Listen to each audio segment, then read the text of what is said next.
பாடல்கள் எல்லாம் மியூசிக் டைரக்டரே பாடுறாங்க அப்படிங்கிற ஒரு கம்ப்ளைண்ட் இருக்குது. உங்கள் மியூசிக்கில் வெளியில் தெரிஞ்சு ஹிட்டான 2 பாட்டையும் பாடினது நீங்கள் தான். So it was not my choice. I was forced to record. நானே எனக்கு வந்து யாருக்கும் சான்ஸ் கொடுக்காமலாம் பண்ணலை, மற்றவங்க எனக்கு சான்ஸ் கொடுத்துருக்காங்க. But I select my singers depending upon the song. நான் தான் மியூசிக் டைரக்டர், நான் தான் பாடுவேன்னு சொன்னால் எம்எஸ்வி கூட ரொம்ப பண்ணலை. ராஜா சார் கொஞ்சம் பண்ணியிருக்காரு, எனக்கு அதில் பெரிய உடன்பாடு இல்லை. எஸ்பி சாரை வந்து சொல்லணுன்னா, என்னோடய வாழ்க்கையில் நான் இன்றைக்கி இசையமைப்பாளனாக இருப்பதற்கான காரணம் கோவிட். அவர் இறந்து போவதற்கு ஒரு 1.5 மாதம் முன்னாடி வந்து எனக்கு கோவிட் வந்தது. இப்போ எனக்கு பெட் கிடைக்கல. ஃபோன் கால் வருது, பாலசுப்ரமணியம் சார், எஸ்பிபி, உன்னுடைய எல்லா செலவும் என்னோடதுன்னு சொன்னார். நீங்கள் நம்ப மாட்டீங்க, யாராவது சொல்ல முடியுமா?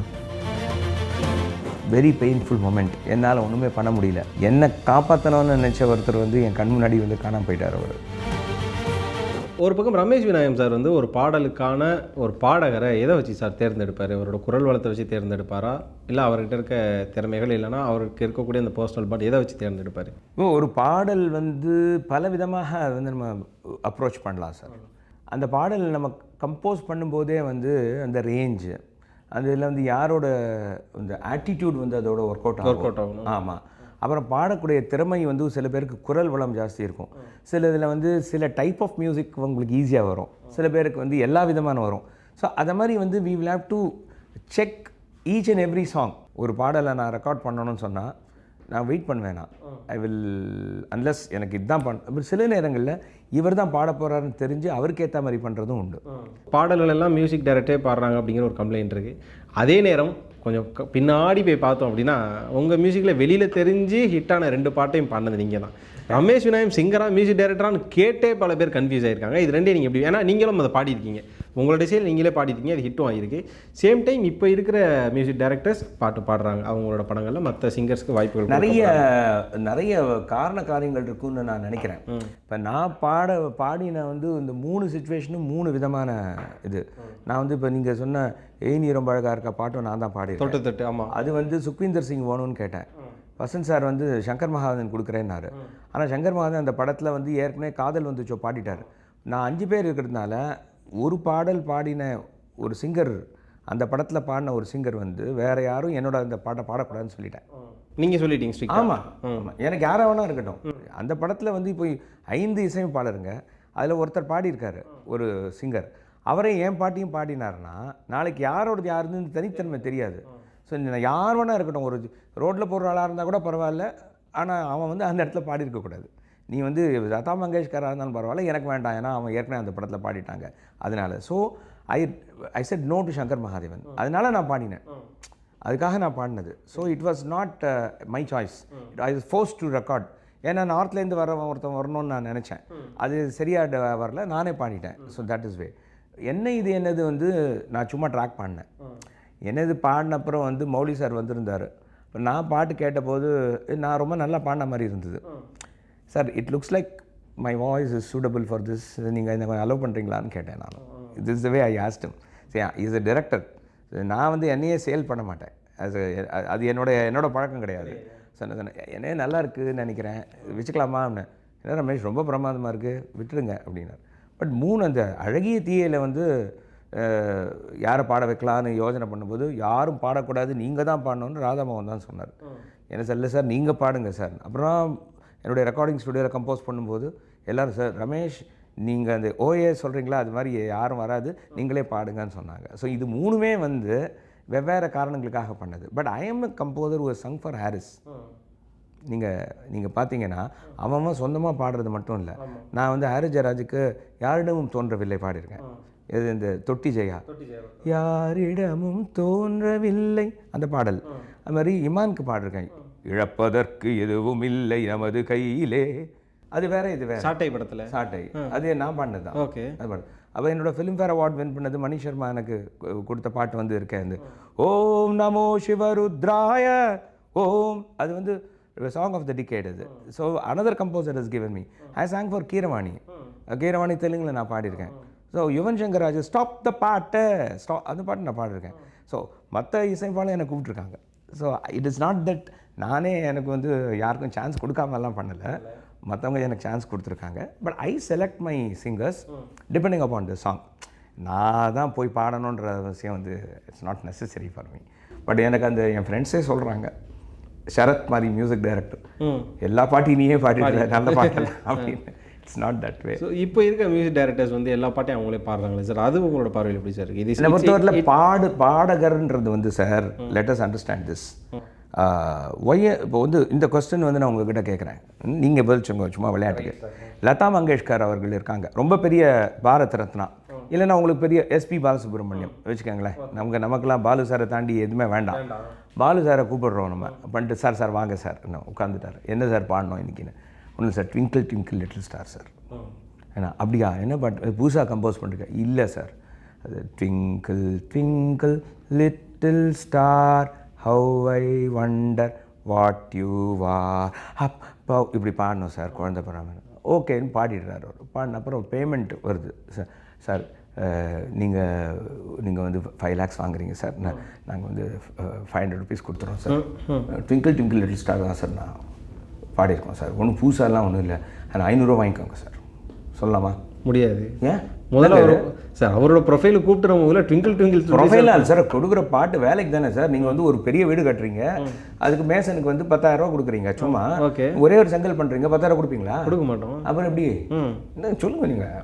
இப்போ அதுக்காக தான் இப்போ அதிகப்படியான பாடல்கள் கம்போசர்ஸே பாடுறாங்கன்றீங்களா சார்? ஒரு பாடகன் அவனுடைய பணம், அவனோட ஒர்த்து வந்து அவனால் என்ன செய்ய முடியுன்றதுக்காக அவன் பாடுற பாட்டுக்கு இல்லை, அவனுடைய திறமைக்கு தான் நம்ம பேமெண்ட் பண்ணுறோம். How he twinkle twinkles little ஸ்டாருக்கு பதிலாக ஒரு தோடி ராகத்தை கொடுத்தா பாடிருப்பார் அவர், இல்லைங்களா? அவருடைய எபிலிட்டி, அதுக்கு தான் பேமெண்ட்டு. அவர் வந்து என்ன கொடுத்தாலும் பாடுவார்னு தான் அந்த ஸ்டுடியோக்குள்ளே வராரு. நீ கொடுத்தது ட்விங்கிள் ட்விங்கிள் லிட்டில் ஸ்டார், அவ்வளோதான். ஸோ ஒரு பாடகனாக இருக்கணும்னா உழைப்பு தேவை, சொன்னதை உடனே புரிஞ்சுக்கணும், அதை வந்து அதில் வந்து ஒரு உயிரோட்டத்தை கொடுக்க வேணும். அது வெறுமே just because I can Singh, if I Singh, if I use auto tune and Singh, I am sorry, அது எனக்கு உடன்பாடு கிடையாது. நான் தான் மியூசிக் டைரக்டர், நான் தான் பாடுவேன்னு சொன்னால் அது எம்எஸ்வி கூட ரொம்ப பண்ணலை. ராஜா சார் கொஞ்சம் பண்ணியிருக்காரு, எனக்கு அதில் பெரிய உடன்பாடு இல்லை. நிச்சயமாக உடன்பாடு கிடையாது. காரணம் சார் என்ன, ஏன்னா ஒரு பெரிய கம்போசர் வந்து இன்னும் ஃபென்டாஸ்டிக்காக வந்து பாடக்கூடிய ஒரு சிங்கரை யூஸ் பண்ணால் அந்த பாட்டு இன்னும் மெடுரும்னு நான் நினைக்கிறேன். அதனால சொல்கிறேன். ஆனால் அந்த காலத்தில் என்ன சொல்லியிருப்பாங்க, இந்த மாதிரி டேரக்டர் சொல்லுவாங்க, சார் நீங்கள் தான் பாடணும் அப்படின்னு. சரி, நான் ஆசைக்கு அவர் பாடியிருப்பார், அவருக்கு மனசில் சரி சொல்கிறாங்க போட்டிருக்குன்னு. அதனால் இன்னும் பிரமாதமாக பாடியிருக்கலாம் அப்படின்னு ஒரு பாடல் கூட ஒரு பெரிய இசையமைப்பாளர் வந்து பாடும்பொழுது அந்த குரல், அதுக்காக தானே சார் பாடங்களுக்கு ஒரு தனி குரல் இருக்குது. ஆமாம், அந்த இசையமைப்பாளர்களுக்கு தனி குரல் அது சில ஆனால் அந்த சங்கதிகள் பேசும் இல்லையா, அதை வந்து அவ்வளோ ஈஸியாக பாடகர்களாலையும் பாட முடியாது. அதனால இசையமைப்பாளர் சில பேர் பாடுவாங்க, சூஸ் பண்ணி தான் பாடணும். நீங்கள் சொல்ற ராயல்ட்டிக்கு வந்து இப்போ யூஸ் பண்ணுற மாதிரி எனக்கு தோணுது. நானே பாடிட்டு நானே எழுதி நானே கம்போஸ் பண்ணிட்டேன்னா all the royalty for me. அதுக்காக பிஸ்னஸ், திஸ் இஸ் பிஸ்னஸா சார்? ஸோ இதிலே எனக்கு ஒரு கேள்வி இருக்குது. பட் அதுக்கு முன்னாடி இன்னொரு கேள்வி, அதுக்கு வந்துடுறேன். நீங்கள் முதல்ல சொன்ன மாதிரி ஃப்யூச்சரில் ரமேஷ் விநாயகம் வந்து படங்கள் பண்ணுவேன் அப்படின்னு சொல்லியிருந்தீங்க. உங்களோட படங்களில் அதிகப்படியான பாடல்களை நீங்கள் பாடுவீங்களா, இல்லை சிங்கர்ஸ்ட்டை கொடுத்துருவீங்களா? ஏன்னா நீங்களும் தேர்ந்தெடுக்கப்பட்ட ஒரு சிங்கர் தான். அப்படி கிடையாது. அந்த எனக்கு அது மாதிரி என்னை திணித்து கொள்வதற்கான ஒரு எண்ண ஓட்டமே எனக்கு கிடையவே கிடையாது. அது இட் ஜஸ்ட் ஸோ ஹேப்பன்ஸ். இது வந்து there is no reason for me to give. I am not so இது நல்ல பாடக்கூடிய. சில நேரங்களில் அவங்க வந்து சில பேர் வந்து பாடும்போது நம்ம இது கஷ்டமாக இருக்கும்னு நினைக்கும்போது அவங்க அப்படி அசால்ட்டாக பாட்டு போடுறாங்க. அது பாருங்களேன், இப்போ ராமானுஜன் ஒரு படம் பண்ணேன். நீங்கள் சூஸ் பண்ணுறதை பற்றி சொன்னீங்க, நீங்கள் ரொம்ப ஒரு முக்கியமான விஷயம். அதில் வந்து சுகாசினி அவங்க மதர், ஒரு சின்ன ராமானுஜன் குழந்தை, அந்த அம்மா வந்து பஜன் பாடுறாங்க, இந்த பையன் வந்து கூட பாடுறான்றது வெறும் சுச்சுவேஷன் கோவிலில். வாலி எழுதுகிறார் பாட்டு, நான் வந்து கம்போஸ் பண்ணிட்டேன். ஒரு சின்ன ஹம்மிங் வரும் முதல் இந்த அம்மா பாடும்போது, ரெண்டாவது சரணம் இந்த பையன் பாடுவான். அந்த ஹம்மிங் வந்து அம்மா பாடுற மாதிரி இருக்காது, பெரிய சங்கதியாக இருக்கும். ஆனால் யார் பாடணும்? 12 வயசு பையன். 12 வயசு பையனே எனக்கு கிடைக்கவே இல்லை. பையன் கிடைச்சா தானே வந்து அந்த ரெக்கார்ட் பண்ண முடியும். வாலி கேட்டார், என்னப்பா நான் டியூன் கொடுத்துருக்கீங்க, முதல்ல ஒரு ஹம்மிங் வருது, ரெண்டாவதுல வந்து ஒரு பயங்கரமாக ஹம்மிங் வருது, எதுக்கு அப்படின்னாரு. இல்லை சார், அவங்க அம்மா வந்து பாடுறாங்க, அந்த பையன் அவங்க அம்மா பாடின மாதிரி பாடல, அதை தாண்டி 16 அடி பாயறான்னு சொன்னேன். ஏன்னா ஒரு சங்கதி பாடினான்னா 16 அடி பாடுவானா என்ன நீ அப்படின்னு சொல்லிட்டு என்ன ரொம்ப திமிரா கேட்டார் அவர். ஆமாம் அப்படி தான் சொன்னேன், நான் அப்படி தான் சொன்னேன். அதுக்கப்புறம் வந்து அந்த பையன் கிடைக்கல. 1 month ஐ வெயிட்டட். ஸ்ருதியை அந்த பையன் வந்தால் தான் ஸ்ருதியை நான் ரெக்கார்ட் பண்ண முடியும். கடவுள் அனுகிரகத்தில் ஒரு பையன் வந்தான். வந்து நான் என்ன நினைக்கிறேனோ அதை மணியாக பாடுங்க, போய் கேட்டு பாருங்கள். அது சின்ன பையன் பாடுற சங்கதியே கிடையாது. அது கிடச்சப்பறம் தான் நம்ம ரெக்கார்ட் பண்ணுறோம். So I wait till what I want. Song தான் இம்பார்ட்டண்ட். என்ன இம்பார்ட்டண்ட்? சாங் தான் இம்பார்ட்டண்ட். பாடல் தான் இம்பார்ட்டண்ட்டு. மற்ற எதுவுமே இம்பார்ட்டன்ட் கிடையாது. அது என்னால் பாட முடிஞ்சது நல்லா வந்தது நான் நினச்சேன்னா பாடுவேன். இல்லைனா சிங்கர் வந்து பாடணும்னு சொன்னான்னா அவருக்காக வெயிட் பண்ணி பாடக்கூடிய ஒரு சந்தர்ப்பம். இப்போ கடைசியில் வாலி சொன்னார், நீ சொன்னது கரெக்ட், அப்படி தான் அது இருந்திருக்கணும், நீ கரெக்டாக பண்ணுங்க, நீ போய் கேட்டு பாருங்கள். இன் ரீசெண்ட் டைம் சார் பாடல் அப்படிங்கிற பேரில் பாட்டை பாடாமல் படிக்கிறாங்கல்ல, படத்தில் பார்க்குறப்போ பாட்டுன்னுவாங்க, ஆனால் அதை படிச்சுக்கிட்டு இருப்பாங்க அந்த லிரிக்ஸை. அதெல்லாம் பார்க்குறப்போ உங்கள் மனசில் என்ன சார் தோணும்? அது இப்போது அது நம்ம கிராமத்தில் பாட்டு படிக்கிறோம்னு சொல்கிறத லிட்டராக எடுத்துட்டாங்க. பாட்டு படிக்கிறேன் அப்படின்றத படிக்கிறான்னு சொல்கிறீங்க. இந்த பாட்டு படிக்கிறது பாடுறது ஒன்றுதான்றது வந்து நிறைய பேருக்கு தெரியல. இது புகழ்ன்ற வார்த்தைக்கு இசைன்னு உண்டு. தமிழில் வந்து பாட்டு படின்னு சொன்னா பாட்டு பாடுன்னு அர்த்தம். இவங்க அது தப்பாக புரிஞ்சுருக்காங்க, தமிழ் தெரியாதவர்கள். ஸோ அதான் சொன்னேனே, ஒரு கம்போஸ் பண்ணுறதுமே வந்து ஒரு ஸ்பெஷல் குவாலிட்டி. ஆமாம், இப்போ கேமராமேன் இருக்கார், அவருக்கு தான் தெரியும் அப்பரேச்சர்னா என்ன, ஆங்கிள்னா என்ன, எவ்வளோ லைட்டிங் வேண்டியிருக்கு, சப்ஜெக்ட் மேலே ஒளி வரணுமா, முகத்துலேருந்து சைட்லேருந்து வரணுமா, பிளாக்கா ஒயிட்டா, என்ன கலர் வந்தால் கான்ட்ராஸ்ட் இருக்கும், இப்படின்னு வந்து ஒரு படிப்பு அது இல்லைங்களா. அப்போ இசையமைப்பாளனும் அதே தான்.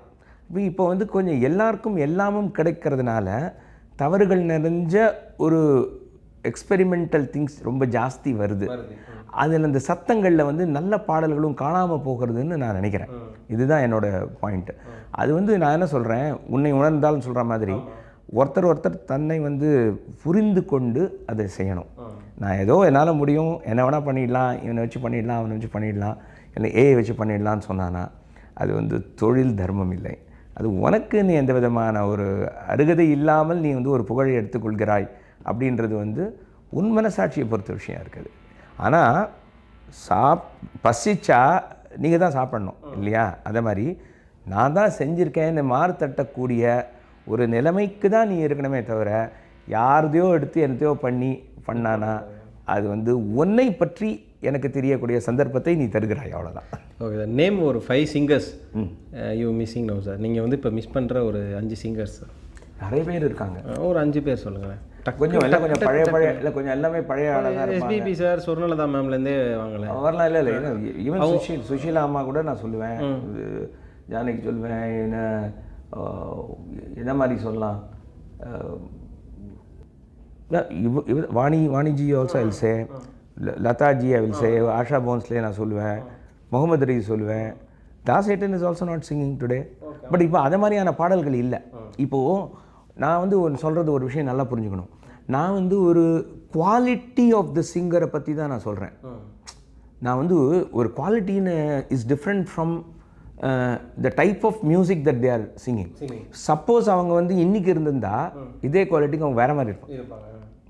நீங்கள் ஒன்றே ஒன்று தான், இந்த காலத்தை தாண்டி அவங்களோட பிறந்த தினம் வந்து 1980 வாணிஜரம் பிறக்கிறாங்கன்னா, அவர் பி சுஷீலா பிறந்தாங்கன்னா, தென் அவங்களுடைய இன்னைக்கு அவங்களால பாடக்கூடிய விஷயங்கள் வந்து வேறு யாராலையும் பாட முடியும். You have to substitute the talent of these people. அதுதான் நான் பார்க்குறேன் என்னை பொறுத்தவரையில். That's what I am saying. சில சிங்கர்ஸோட நேம் நான் சொல்கிறேன் சார். உங்கள் மனசில் படுற அவங்கள பற்றின விஷயத்த நீங்கள் ஸ்பார்க்காக சொல்லிடலாம். முதல்ல கார்த்திக், சிங்கர் கார்த்திக் வந்து வெரி டேலண்டட் பாய், ரொம்ப எக்ஸூபரண்ட், எனர்ஜெட்டிக், ரொம்ப ஜாலியான பையன். அதனால் ஜாலியாக இருக்கிறதுனாலேயே அவன் வந்து அந்த என்ன சொல்கிறது, அது எப்போவுமே அது எடுத்துட்டு ஒரு பவர் எனர்ஜி, கற்றுக்கிறதுக்கு ஆர்வம் உள்ளவன், அப்புறம் வந்து ட்ரை பண்ணுறதுக்கு பயப்படாதவன், very nice fellow. That reflect in is singing. அந்த அந்த அந்த அந்த energy will always be reflect in is singing. Krish வந்து வெரி இன்ட்ரெஸ்டிங் பாய். அவன் வந்து பெரிய கான்ஃபிடென்ஸ் அவனுக்கு வந்து தான் முடியாதது எதுவுமே கிடையாது. அவன் வந்து he loves SP Balasubrahmanyam, he loves all those lot of people. அதனால் வந்து அவன் என்ன பண்ணுவான்னா, he has the ability to take the best out of every one. அவனும் கிட்டத்தட்ட இந்த very energize boy. Krish also I like him very much. Naresh Iyer sir. Naresh Iyer வந்து ரொம்ப வெரி குட் பாய். அவன் வந்து but is actually very good. Naresh ஐயருக்கு வந்து ஒரு சின்ன ரொமான்டிசிசம் இருக்குது. அதை வந்து அந்த குவைட் ரொமான்டிசிசம். நான் வந்து அவன் வந்து எக்ஸூபரண்ட்லாம் சொல்ல மாட்டேன். ஒரு ஹார்ட்டி சிங்கர், ஒரு hearty fellow. That sort of a singer அவன். உன்னி மேனன் சார். உன்னி மேனன் சார் வந்து ஏசுதாஸும் இல்லாமல் உன்னிகிருஷ்ணனும் இல்லாமல் நடுவில் வந்து ஒரு ஆள் அவர் ஆக்சுவலி. அவருக்கு வந்து ஆனால் அவர் வந்து வெரி ஸ்ட்ராங் வாய்ஸ், ரொம்ப ஸ்ட்ராங் வாய்ஸ். அண்டு என்ன சொல்கிறது, அந்த பாடலுக்கு என்ன வேணுமோ அதை வந்து பர்ஃபெக்டாக கொடுக்கக்கூடிய ஒரு ஆள். So he will not E doesn't have to two anything more or less. Almost எக்ஸாக்டாக இருக்கும். அது மாதிரியான ஒரு சிங்கர் அவர். சங்கர் மகாதேவன் வந்து அவருடைய எனர்ஜி இவங்க எல்லாரோட ஜாஸ்தி. ஓகே, ஒரு கண்ணாப்பின்னான எனர்ஜி. வெரி குவிக் இன் அப்டேக்னால் அதாவது வந்து ஒரு தடவை சொன்னால் புரிஞ்சிடும். அதனால் அவர் வந்து என்ன பண்ணுவார், ஒரு பாட்டு சொல்லி கொடுக்கும்போதே டேப் ரெக்கார்டர் மாதிரி ரெடி ஆகிடுவார். ரொம்ப ஹை பிச் பாட முடியும். அதனால் என்ன ஆகிடுறதுன்னா ரொம்ப ஃபாஸ்ட்டாக இருக்கிறதுனால அவர் வந்து is more energetic than emotional, is less emotional than I would have want him to be. ரொம்ப பயங்கரமாக அது வந்து ஒரு மனதை வருடக்கூடிய அல்லது வந்து பிழிந்தெடுக்கக்கூடிய ஒரு மெலடி பாடுவாரான்னா அது கூட எனர்ஜியாக பாடுவார்னு நான் நினைக்கிறேன். Sadhana Sargam sir. Sadhana Sargam is of course இப்போ ரொம்ப பாடுறதில்ல. ஆமாம். அவருடைய குரல் வளத்தினால அவருடைய தமிழ் உச்சரிப்பு கொஞ்சம் வித்தியாசமாக இருந்ததுனால ஒரு குழந்தைத்தனமாக நம்ம வந்து அதை எடுத்துட்டு நம்ம வந்து பாடினோம். ரொம்ப சுத்தமாக ஒரு நார்த் இந்தியன் வாய்ஸ் அது.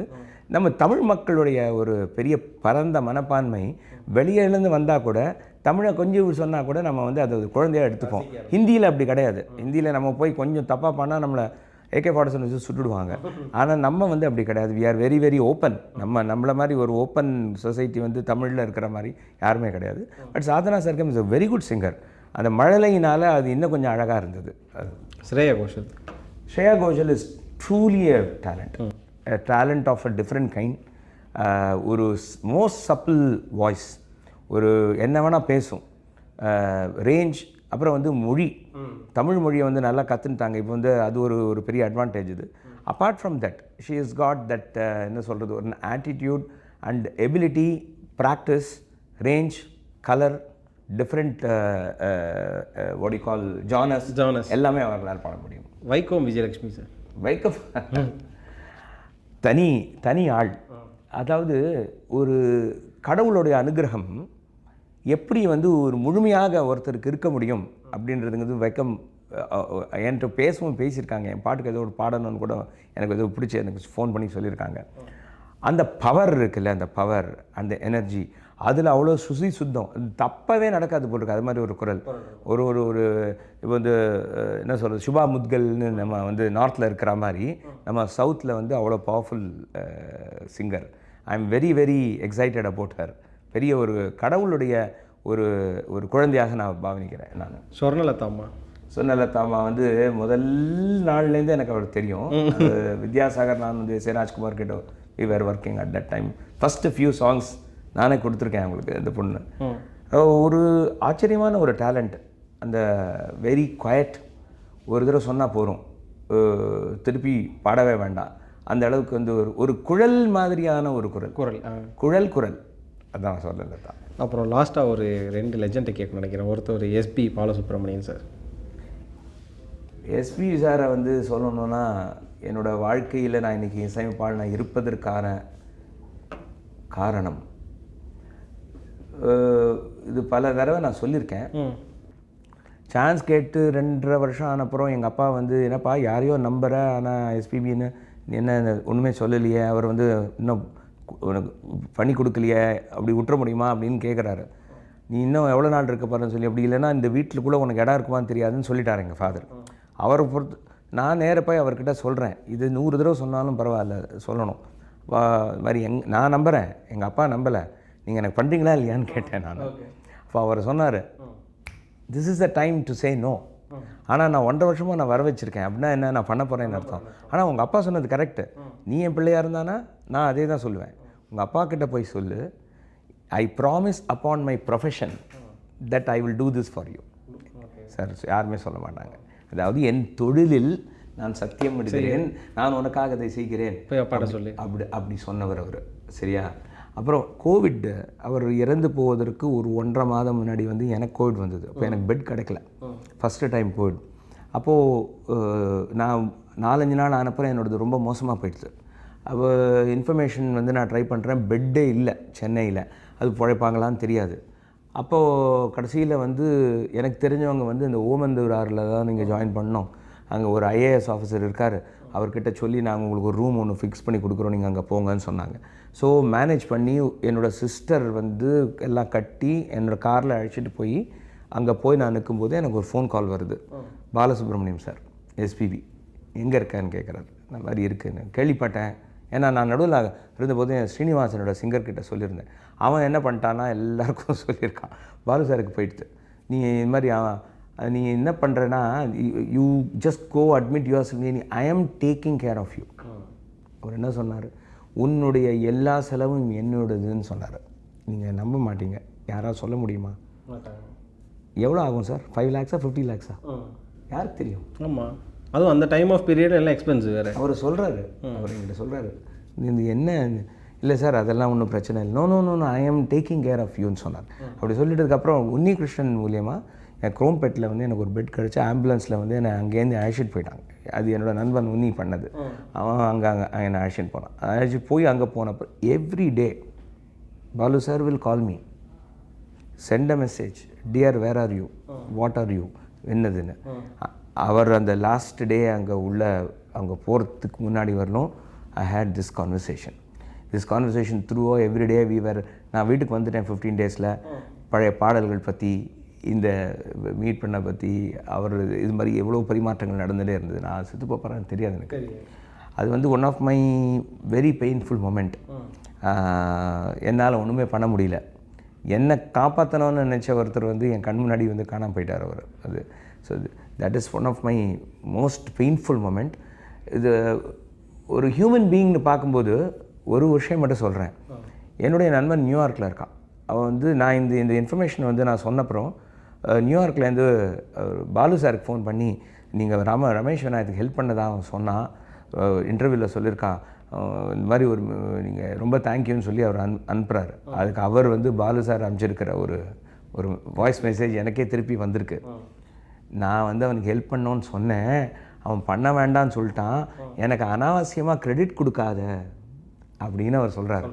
அதாவது ஆமாப்பா நான் பண்ணேன்னு சொல்லியிருக்கலாம், ஆனால் ஒரு தூய உள்ளம், உண்மையை இல்லாத எதையும் சொல்லாத உள்ளம், அது மிக உயர்ந்த உள்ளம், என்மேல் மிகுந்த அன்பு கொண்டு என்னையே வந்து நல்லா வாழணும்னு நினச்ச ஒரு உள்ளம் வந்து எஸ்பி பாலசுப்ரமணியம் சார் தான்.